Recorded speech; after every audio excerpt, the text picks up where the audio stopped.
Hi guys, good morning. কেমন আছো সবাই? আশা করি যে সবাই খুব ভালো আছো। আজকে সকাল থেকে না বেশ ঠান্ডা ঠান্ডা, মানে কালকে রাত থেকেই। কালকে রাতে তো বেশ 1 ঘন্টার উপর প্রায় বৃষ্টি হয়েছে। প্রথমটাতে তো বজ্র বিদ্যুৎ সহ বৃষ্টি, ঝড় দিয়েছে। তারপরে বৃষ্টিটা আর কি হালকা হালকা হয়ে গেছিলো, হালকা হালকাভাবে পড়ছিল, অনেকক্ষণ ধরেই পড়ছিল, 1 ঘন্টার উপর ধরে। কালকে মানে অনেক দিন বাদে পৃথিবী যে গম্ভীর হয়েছিল, অনেক দিন বাদে আর কি সেই যে মানে রাগটা আর কি, মানে রাগটা আর কি বৃষ্টি আকারে ঝরে পড়লো আর কি কালকে। তো যাই হোক, আবার একটা নতুন সকাল। আর আজকে সকাল সকাল মানে অন্যান্য দিন যে গরম হাঁসফাঁস করে যে ভিডিওটা শুরু করি তেমন কোনো কিন্তু ব্যাপার নেই। আজকে কিন্তু বেশ ঠান্ডা। আর আমার না কালকে রাত্রে বেশ ঠান্ডা লেগেছে। আর ভোরের বেলার দিকে তো মনে হচ্ছে যে একটু কাঁথা গায়ে দিই, কিন্তু আমাদের বিছানাতে কোনো কাঁথা, তারপরে বেড কভার কিচ্ছু পাবে না। কারণ এত গরম ওগুলো মা সব কেচে পরিষ্কার করে সব আলমারির মধ্যে তুলে দিয়েছে। এইরকম করে গোটো হয়ে তারপরে মানে হলাম, ঘুমাতে হলো আর কি। তো ঘুম থেকে উঠে গিয়েছি, তো অনেকক্ষণ চা বিস্কুট খাওয়া হয়ে গিয়েছে। হ্যাঁ, এখন আমাকে আবার কল টানতে যেতে হবে, মা বলল। তো কলটা টেনে দিয়ে আসি, কারণ মা স্নান করবে। আজকে মা আবার ডাক্তারের কাছে যাবে, আমিও মাকে নিয়ে যাব। আমি, বাবা আর মা যাব। আজকে মায়ের চেক আপ আছে, তো সেই কারণে তোমরা ভিডিওটা দেখতে থাকো। পরে এসে আবারও তোমাদের সঙ্গে কিছু কথা শেয়ার করার আছে। তোমরা ভিডিওটা দেখতে থাকো। আমি মায়ের স্নানের জলটা টেনে দিয়ে আবারও আসছি তোমাদের সঙ্গে কথা বলতে।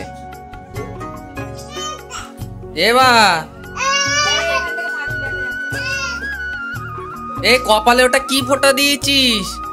এই কপালে কি ফোঁটা? আমাদের দুটো বাচ্চা হয়েছে। ও মা গো, তুমি আমার মতো নান টিপ পড়েছো কপালে। সেই ঘুঘু পাখি উপরে খানা বাচ্চা।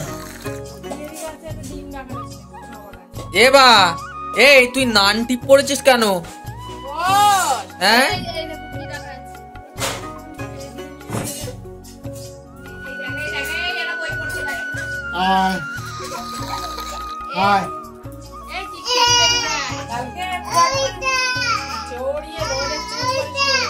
ভয়তে ওইটা দাও।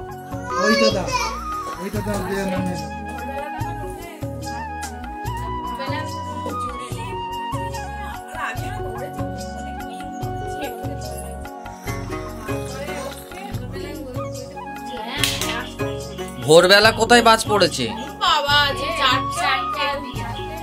মাঝরাত্রের দিকে বাজ পড়েছে শুনলাম, মাঝরাত্রের দিকে। তাহলে আমার তখন ঘুমে পড়ে,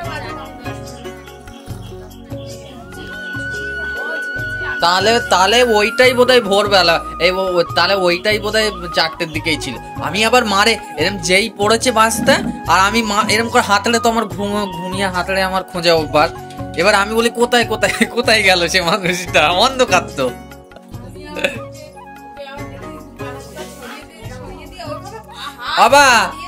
আবার তুমি বাজ পড়া যে ভয় পেয়েছ? তুমি ভয় পেয়েছ শোনটা? দেখো, আমি সকালের চা খাচ্ছি, আর সায়ন তো চা খেয়ে নিয়েছে ওর বড় দিদুনের বাড়ির থেকে। আমি বলছি কি রে, চা খাবি? তা বলছে না, ওটা তোমার এঁটো চা, আমি খাবো না। তো যাই হোক, আমি আমার চাটা খেয়ে নিচ্ছি। ওকে কি দিতাম? মাকে স্নান করার জল টেনে দিলাম। মা স্নান করেছে, মানে করা হয়ে গেছে। সায়ন ওদিকে মানে ওর বাড়িতে যাবে আজকে। মানে ও আগে কম্পিউটার ক্লাস করবে, তারপরে বাড়িতে যাবে। ও বেরিয়ে গেল, আর আমরাও এবার যাব। মা নিচে স্নান করা হয়ে গেছে, ড্রেস করছে বলে আমি একটু উপরের ঘরে আসলাম। যে কথাটা তোমাদের সঙ্গে শেয়ার করব বললাম, সেইটা আর কি শেয়ার করতেই চলে এলাম। আসলে কি বলতো, দিনের পর দিন না মানে কিছু মানুষ আছে যে তাদের মধ্যে না মানসিকতা বোধ সেটা কিন্তু হারিয়ে যাচ্ছে। তো এটাই যে তোমরা জানো যে আমার মায়ের শরীর খুবই অসুস্থ। তো সারাদিন মানে একা বোকার মতো বসে থাকে। তো টিভিটার তো অবস্থা তো খুবই খারাপ, মানে চলে না। সেট আপ বক্সটা তো খারাপ হয়ে গিয়েছে। তো যে সান ডিশটা আমাদের যে আর কি পাশের গ্রামের একটা দাদার কাছ থেকে নেয়া, যাই হোক ওকে মানে ওনাকে দাদা বলে সম্মান দিতে আমার খুব এখন মানে বিবেকে বাজছে। এই কারণে যে আমার বাবা ওর বাড়িতে বোধহয় 2বার গেল। আজকে হচ্ছে তোমার মঙ্গলবার, ওর বাড়িতে হচ্ছে রবিবার গেল, আবার সোমবার গেল। 2 দিন 2বার করে গেল। ও একটা বয়স্ক মানুষকে শুধু বলছে হ্যাঁ যাচ্ছি, সকাল না বিকাল এরকম করে। এবার কালকে ওর সকালে আসার কথা ছিল, আমি 12টা 12:30টার দিকে ওকে ফোন করলাম, বলছে যে না আমি বাজার করে বাড়ি থেকে বাড়ি আসলাম, একটু গরমের জন্য আমি বিকালে যাব। বিকালে 4:30টার পরে ফোন করছি, ফোনটা রিসিভ করছে না। অন্তত 7-8 বার ফোন করছি। আমার বাবা তো প্রচুর টেনশন করছে, আমার মা যেহেতু টিভি দেখবে ওইটাই আর কি দেখার জন্য আর কি মানে সারাদিনে মানে সময় কাটায় এখন তো স্কুল নেই। তো যাই হোক, বাবা কয়েকবার করলো, আমি কয়েকবার করলাম, 7 থেকে 8 বার। তারপরে বাবা বললো যে যা একবার। আমি তো প্রথমেই তো হাতটা ব্যথা করছে। আমি তো প্রথমে বাবাকে বললাম যে এতবার যখন মানে ফোনটা রিসিভ করছে না, আমার বোঝা হয়ে গিয়েছে ও আসবে না। তো তবুও বাবা যখন বলছে তো তখন ওর বাড়িতে একবার যাওয়াই যেতে পারে। এবার আমি আর ভাগনা করে ওর বাড়িতে গেলাম সাইকেলে করে, ওই বিকালেই। তখন 5টা 10-15 হয়ে গেছে। একটা মানুষের বাড়ি গেলে কি তাকে তো আগে বসতে বলতে হয় বা এ করতে হয়। তো যাই হোক, সেসব কোনো মানে ব্যাপার না। গেলাম, গিয়ে বলছি দাদা তোমাকে এতবার ফোন করছি, তুমি তো কই ফোনটা রিসিভ করছো না। আমাকে কি বলছে যা আমি যাচ্ছি এক্ষুনি যাচ্ছি। আর ওর বাড়িতে ওর মা আর কি বলছে যে ও ঘুম থেকে উঠেছে, ফোন। আমি বলে অনেকবারই তো ফোন করলাম, তা বলছে শুনতে পাইনি। যাই হোক, মানে ওদের চোখ মুখের অবস্থা দেখে আমি বুঝতেই পেরেছিলাম ওনার বউ ছিল বা ওনার মা ছিল, প্রত্যেকের মুখের দিকে তাকাচ্ছে যে ওরা যে একটা অন্যায় কাজ করে ফেলেছে এরকম করছে, তাকিয়ে বলছে ওরকম আমার করে। আমি বুঝে গিয়েছি ব্যাপারটা। এবার তারপরে আমি রাস্তাতে এসে আমাকে ওরকম বললো, বসার কথা আর বললো না, আমি চলে এলাম। আমি বলি তাহলে ঠিক আছে তুমি চলে এসো। তো তারপরে রাস্তাতে এসেও একবার ফোন করেছি আমি যে বেরিয়েছি কিনা একবার শোনার জন্য, আমার ফোনটা রিসিভ করলো না। তো যাই হোক, কালকে তো আসলো না, তারপরে কারেন্ট চলে গেল। তারপরে এখনো পর্যন্ত, এখন কটা বাজে, এখন বাজে সকাল 9টা 39, এখনো পর্যন্ত কারেন্ট আসেনি। তো এই হচ্ছে মানুষ, আর এই হচ্ছে মানুষের মানসিকতা। মানে চোখ কান মুখ দুটো হাত পা থাকলেই কিন্তু মানুষ হয় না। একটা বয়স্ক মানুষ, তার বাড়িতে 2বার ছুটলো, আমি একবার ছুটলাম। আমরা হলে অন্তত একবার মানে এসে অন্তত দেখতাম। তো এইরকম মানসিকতা মানুষের মধ্যে। তো যাই হোক, ও মানে ওর যেমন মানুষ তেমনই ওর মানসিকতা হবে। ও মানে ভদ্র সমাজে চলার মতো মানুষও নয়। ওদের মতো মানুষকে মানুষ বলা যায় না। ওরা মানুষ ছাড়া অন্য কিছু হতে পারে। তো এইটুকুই মানে বলার আর কি। যেহেতু কি বলতো, মা তো মানে এমনি নানা রকম শারীরিক অসুস্থতা থাক মানে আছেই। তো ওই টিভিটা থাকলে কি হয় যে দেখতে দেখতে মানে ওইদিকে মন চলে যায়, অতটাও এ করে না। কিন্তু ইদানিং দেখছি যে টিভি দেখতে পাচ্ছে না বলে আরো বেশি শরীর খারাপ লাগছে ওনার। এইটাই হচ্ছে ব্যাপার। তো যাই হোক, এবার আমি টেস্ট করব, করে আবার মাকে নিয়ে আর কি ডাক্তারের কাছে যাবো। টেস্ট ফেস করছে মা, এবার আমিও নিচে যাব, গিয়ে টেস্ট করব, আর বাবাও যাবে আমাদের সঙ্গে। তো চলো, আজকেও তোমাদের সঙ্গে কিছু না কিছু শেয়ার করব ছোট্ট করে, কি করছি না করছি। দেখতে থাকো ভিডিওটা। আমি নিচে এসে দেখলাম যে বাবা সেই মায়ের যে এক্সরে রিপোর্ট, তারপরে ব্লাডের যে রিপোর্ট করা হয়েছিল, বিভিন্ন রকম ব্লাডের রিপোর্ট করেছিল, তো সেইগুলো সব গুছিয়ে নিচ্ছে, প্রেসক্রিপশন টান। আর এদিকে মার কিন্তু ডেস হয়ে গিয়েছে, মাথা টাথাগুলো এখনও আঁচড়ায়নি, আলমারির মধ্যে থেকে জিনিসপত্র বার করছিল কিছু প্রয়োজনীয়, তো সেগুলো আর কি করছে। আর দেখো আমরা কিন্তু বেরিয়ে গিয়েছি, বাবা সাইকেলে গিয়েছে আর আমরা দেখো রিক্সা করেই যাচ্ছে, এই দাদাটার আর কি রিক্সাতে। আর দেখো এখানে এসে কিছুক্ষণ বসতে হলো, যেহেতু ডাক্তারবাবু এখনও আসেননি, তো সেই কারণে এখানে একটু বসলাম। এই দেখো গাইস, বাড়ি চলে এসেছি। আর আমার হাতে দেখো এটা কি বলতো, রড। তো এই রডটা নিয়ে এসেছি কেন বলতো, সেই যে সেদিন যে পর্দা কিনেছিলাম সেই পর্দার জন্য এই রডটা আজকে নিয়ে আসলাম। তো যাই হোক, কালকে অত বৃষ্টি টিষ্টি হলো, তবুও কিন্তু দারুণ গরম। এই দেখো ছাতা নিয়ে বার হয়েছিলাম, প্রচুর গরম। মায়ের হাঁটুর অবস্থা খুবই খারাপ, অপারেশন করার কথা বলছিল যে 1.5 লাখ টাকার প্যাকেজ, ঔষধ সব খরচ টরচ ধরে 2.5 লাখ টাকা খরচ হবে বলছিল।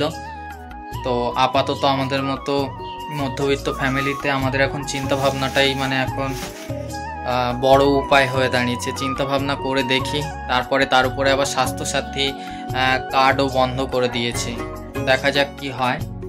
তো এবারে স্নান টান করবো, মাকে একটু মুড়ি ভিজিয়ে দেবো। মা সকালে কিছু খেয়েও যায়নি, এত কাজের চাপ, মানে চা বিস্কুট খেয়েছিল। তো চলো, আর একটা জিনিস তো তোমাদের দেখানো হয়নি, তো প্রচুর গরম লাগছে। আগে শার্টটা খুলে, আর এই দেখো কারেন্ট কিন্তু এখনো আসেনি, সেই কালকেরে রাত মনে হয় 7:45-এর দিকে গেছে, আর এখনো আসেনি। তো এই দেখো, এটা হচ্ছে ক্লাম, ওই যে রডটা লাগানোর জন্য এই দুটো ক্লাম নিয়েছি, দেখতেই পাচ্ছ। আর দুখানা পোস্টার পড়ে গিয়েছে, কারেন্টের যে পোস্টার, ওই পোস্টার পড়ে গিয়েছে দুখানা। তো সেই কারণে কারেন্ট অফিসে একজন আমাদের ওই মানে এপারে, মানে আমাদের এপারের আর কি একটা মিষ্টি দোকানের একটা ছেলে ফোন করছিল যে 1 ঘন্টার মধ্যে কারেন্ট আসবে। এই কথাটাই মানে কানে গেল আর কি। রিক্সা করে আসছিলাম তখন কানে গেল, জানি না যে কতক্ষণে আসবে।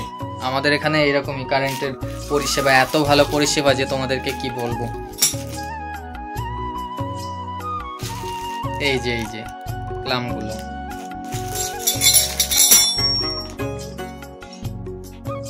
এই দেখেছো,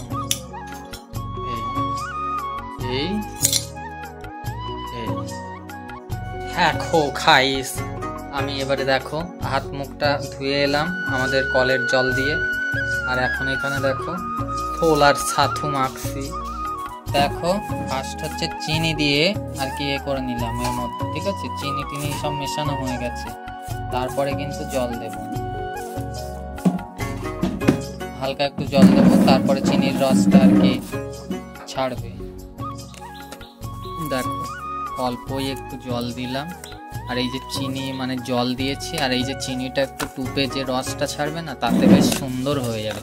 আর বেশি জল দিয়ে কি বলতো, চিনির রসটা ছাড়লে আবার সে যেন বেশি হয়ে যাবে, কি হয়ে যাবে বলতো, বেশি নরম হয়ে যাবে। এইভাবে মাখতে চিনির রসটা ছেড়ে দেবে, খুব ফাইন হবে। মাকে মুড়ি ভিজিয়ে দেবো বললাম, তো মা বললো মুড়ি ভেজানো খাবো না, তো সেই জন্য ছোলার ছাতু করে দিলাম। এই নাও,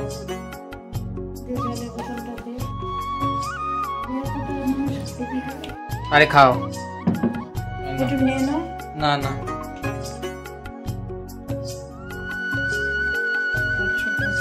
এই দেখো গাইজ, আজকে দেখো ঔষধের বিল 903 টাকা। দেখো এই ঔষধগুলো দিয়েছে, আর এই যে এই সিরাপটা দিয়েছে 770। ও মানে ডিসকাউন্ট দিয়েছে 903 টাকা, তার মধ্যে ডিসকাউন্ট দিয়ে 770 টাকা। দেখো গাইজ, স্নান হয়ে গেছে, এবার খাওয়া দাওয়া করবো। চলো দেখতে থাকো। কি এটা প্রেসক্রিপশন? এটাই এই ব্যাগটার মধ্যে রাখতে হবে। দেখো গাইস, আমি প্রেসক্রিপশনটা এখানে রেখে দিলাম। ভেবেছিলাম যে আজকে শর্ট ভিডিওটা করতে পারবো না, ফাইনালি কারেন্টটা চলে এসেছিল দুটো এরকম 10-15-র দিকে, দুটো 10-15 কি 20-র দিকেই, মানে 20-র মধ্যেই। আমি ঘড়িটা দেখিনি, যদিও এত তাড়াতাড়ি করছিলাম, ফোনটা একটুখানি 15 মিনিট মতো চার্জে দিয়েছিলাম। চার্জে দেওয়ার পরে আমি শর্ট ভিডিও করতে শুরু করে দিয়েছিলাম। শর্ট ভিডিও আমার কমপ্লিট হয়ে গিয়েছে। দুপুরের খাওয়া দাওয়াটা তোমাদের সঙ্গে শেয়ার করতে পারলাম না। দুপুরের খাওয়া দাওয়া কী ছিল বলো তো, ওই যে মৃগেল মাছ ছিল, মৃগেল মাছ আলু আম দিয়ে হচ্ছে তরকারি করেছিল, ওই ঝোল তরকারি। আর মায়ের জন্য আমি ডিম ভেজে দিয়েছিলাম, কারণ মা তো মৃগেল মাছের ঝোল খায় না, তো সেই কারণে। আর আরেকটা কি হয়েছিল, ও হ্যাঁ, সেই যে পুঁই শাকটা আগের ভিডিওতে তোমাদেরকে আগের ব্লগে দেখালাম, তো ওই পুঁই শাক আলু দিয়ে শুধু আর কি চচ্চড়ি করেছিল। যেহেতু চিংড়ি মাছ আমার বৌদি ভাই খায় না, ওর একটু অ্যালার্জি আছে, তো সেই কারণে শুধু আর কি মানে সবার যাতে হয় সেই কারণে শুধু আর কি চচ্চড়িটা করেছিল। তো এগুলোই দুপুরের মেনু ছিল। আর কারেন্ট এসেছে, তো আমি আনন্দে পুরো একদম লাফালাফি করতে শুরু করেছি। তো তোমরা যারা আমার ভিডিও রেগুলার দেখো তাদের উদ্দেশ্যেই বলছি যে আমি আজকেই মানে পূজা শর্ট করেছি, ওই শর্টটা। তো তোমরা একটু দেখে নিও যে আমার, আর অবশ্যই যে আমার শর্ট ভিডিওগুলো কেমন হচ্ছে কমেন্টের মাধ্যমে একটু জানিও, তাহলে আমার আগ্রহ ভিডিও করায় আরও বেড়ে যাবে। তো আজকে ভিডিওটা এইটুকুই, কারণ আমি রোজ ভিডিও বানাই, রোজ ভিডিও এডিট করি এবং রোজই পোস্ট করি। তো আজকের ভিডিওটা যেহেতু সোমবারের, আজকে যেহেতু 7 তারিখ মে মাসের, তো আজকেই আমার ভিডিওটা কিন্তু যাবে, তো সেই কারণে আর ভিডিওটা বেশি লম্বা করছি না। আজকের ভিডিওটা এইটুকুই। ভিডিওটা যদি ভালো লেগে থাকে তাহলে একটা করে লাইক কমেন্ট করে দিও, আর অবশ্যই চ্যানেলে নতুন হয়ে থাকলে চ্যানেলটিকে সাবস্ক্রাইব করে দিয়ে বন্ধু হয়ে আমার পাশে থেকে যেও। আবারও একটা নতুন ব্লগ নিয়ে খুব তাড়াতাড়ি চলে আসছি, ততক্ষণের জন্য বাই বাই।